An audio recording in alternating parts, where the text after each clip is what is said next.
Bismillahirrahmanirrahim. Assalamualaikum warahmatullahi wabarakatuh. Bertemu lagi kita dalam Live Notes. Bukan Death Note tapi Live Notes. Hari ini kita akan teruskan tadabbur dari juzuk yang ke-6. Tajuk kita pada hari ini adalah Kita Jaga Kita. Okey.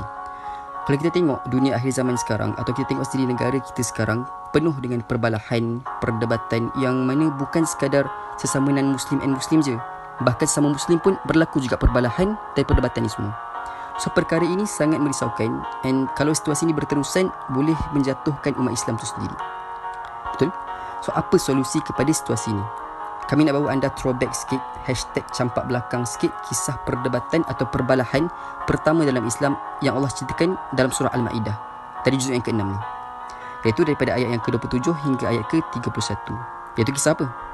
Kisah Qabil dan Habil. Jom kita start. Okey, sebenarnya kisah ni bukan Allah sahaja cerita. Of course ada ibrah yang Allah nak sampaikan pada kita.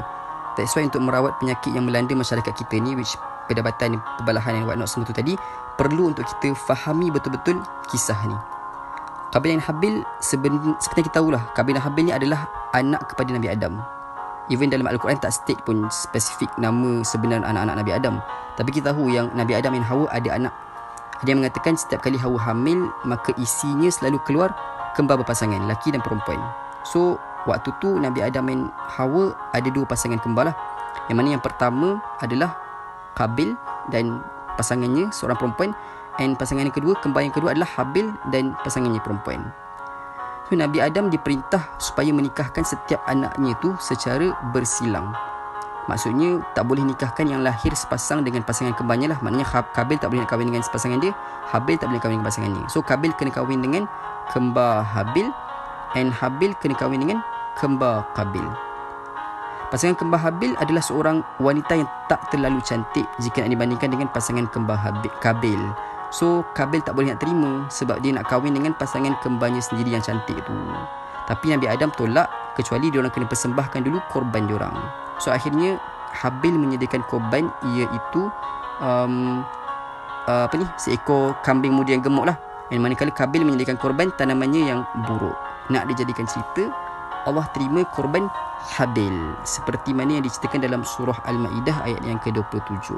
So mari kita tengok ayat yang ke-27 daripada surah Al-Ma'idah. Allah berfirman, maksudnya, dan ceritakanlah wahai Muhammad kepada mereka tentang kisah kedua putera Adam, Habil dan Qabil, yang berlaku dengan sebenarnya, iaitu ketika mereka berdua mempersembahkan korban, maka diterimanya korban salah seorang di antaranya, iaitu Habil, dan tidak diterima korban dari yang lain, iaitu Qabil. Maka berkata Qabil, sesungguhnya aku akan membunuhmu.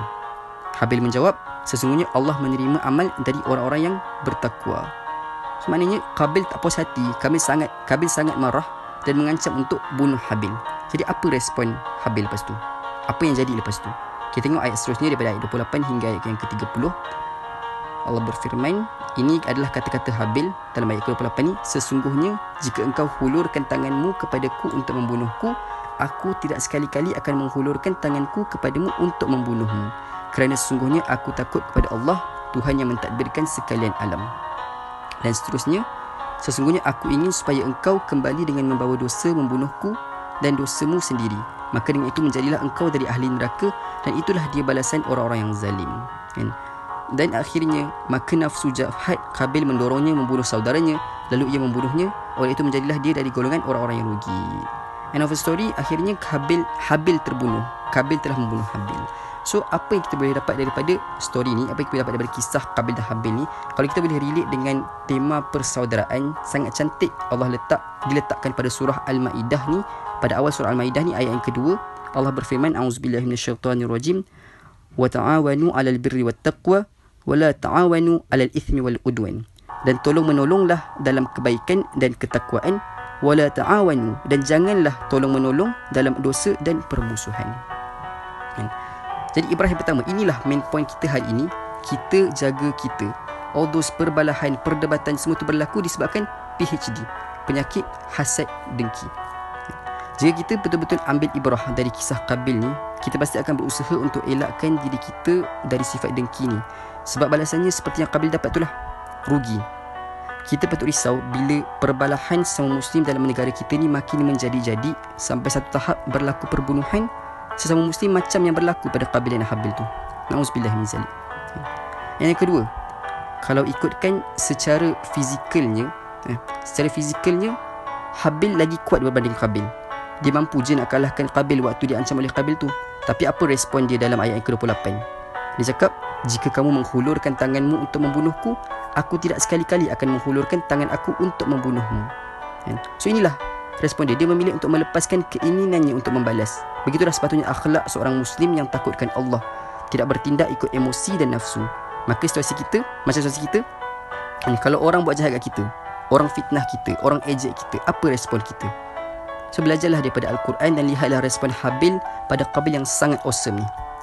So itu antara dua ibrah main point yang kita boleh dapat. Tapi ada beberapa lagi side dish yang kita boleh tambah dari kisah korban yang dipersembahkan oleh dua beradik tadi. Kalau kita lihat, korban yang diterima oleh Allah adalah korban orang yang bertakwa, iaitu korban Habil. Habil bagi the best, kambing yang gemuk, tanpa mengharapkan apa-apa balasan dari Allah. Itulah korban yang terbaik. Same goes to us. Setiap amal yang kita persembahkan pada Allah kena the best, paling berkualiti dan khalas, full stop, baru Allah terima. Boleh relate dengan kisah Thauban dalam surah An-Nisa juzuk yang kelima dalam live notes semalam. Thauban tu menyesal sebab tak dapat nak all out dalam amal dia. So siapa yang belum tengok lagi, bolehlah tengok previous live notes untuk tadabbur juzuk yang kelima. Okay, so yang ketiga adalah beri yang terbaik pada Allah. Dan akhir sekali, ibrah yang keempat yang terakhir kita boleh dapat adalah iman tak dapat diwarisi.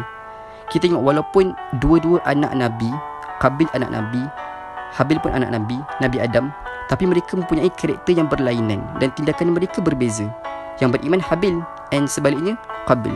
Jadi betul lah, iman tak dapat diwarisi. Iman tu perlu diusahakan dan ditop up. Walau keluarga kita bersongkok, bertudung, litup macam mana sekalipun, tetap kena usahakan untuk top up iman tu. By the way, iman tak datang ketuk rumah kita secara tiba-tiba. Like, Assalamualaikum, ni Kak Iman datang ni nak top up iman awak ni. No, kita yang kena pergi kedai top up, kita yang kena cari cara untuk cari iman tu. Macam mana nak top up? Buka Al-Quran, fahami, bukan sekadar baca, khatam, tapi fahami, hayati, tadaburi. Wallahu alam. Yang benar, Al-Ankab.